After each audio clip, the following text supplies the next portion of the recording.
Hello, hello, hello. This is Caitlin Dumke, or I go by Katie, and this is the individual progress update for sprints 1 and 2.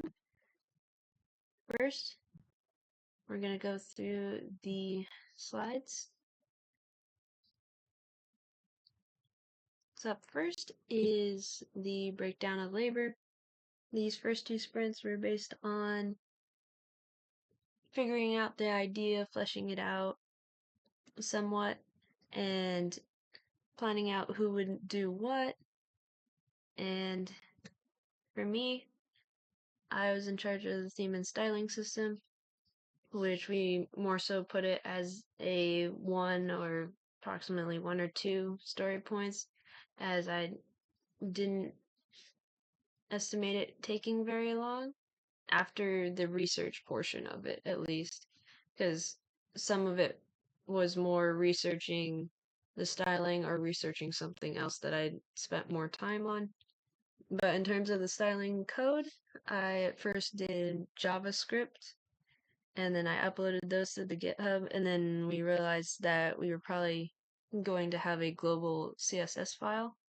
So I adapted some of that code to CSS, but I unfortunately do not have a demo to show for this right now because there's some issues communicating and getting the code to everyone.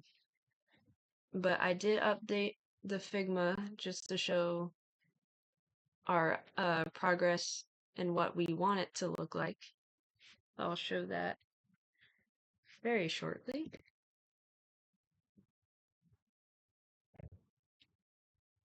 So here we have our splash screen. We have our sign up, sign in page.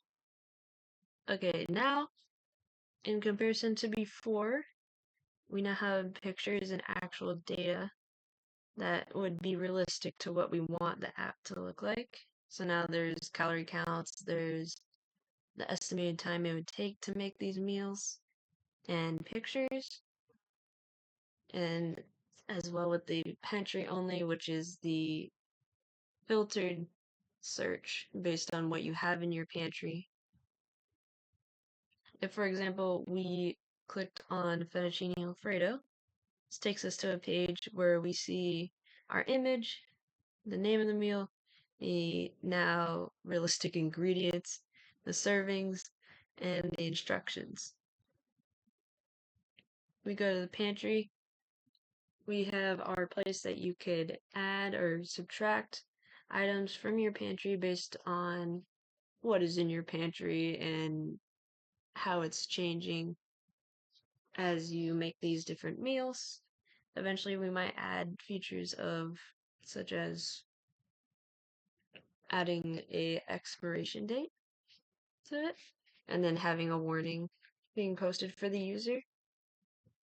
But if we go to settings, we see our username, email, password, our notifications, our about. And now we have a new page that leads to our shop. We're thinking of adding a grocery shopping element to our app. We have these different things that you can search up and then add to your grocery list, which is also a new page of our app.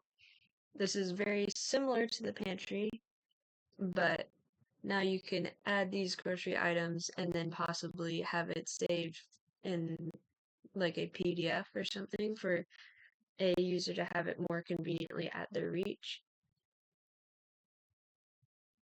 And that's about all for the Figma. If we go back to the slides, I believe what's next is the new code highlights. So just to, right before we get to that, I'm just going to touch on the JIRA really quickly. Mine was listed under just theme and styling system. We didn't add story points here, unfortunately, but it was one or two in this case. And for the GitHub, most of our GitHub progress was later on in the sprint, very last minute, which we will be working on to improve in the future. But I uploaded some sample codes and just TXT files but these are in JavaScript for the different buttons. I also included the install for the font that we were thinking of using. There's an example that I used when I was using some AI to help me with some inspiration and just learning JavaScript in this case.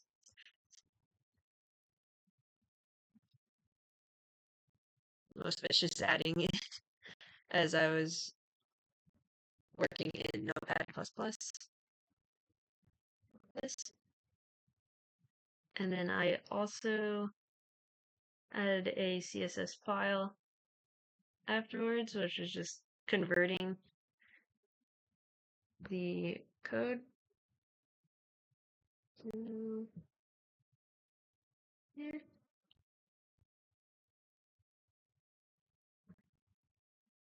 I admittedly need to get better at pushing and pulling from GitHub more often and communicating with my team more. But that is the end for me. Thank you, and have a good day or good night.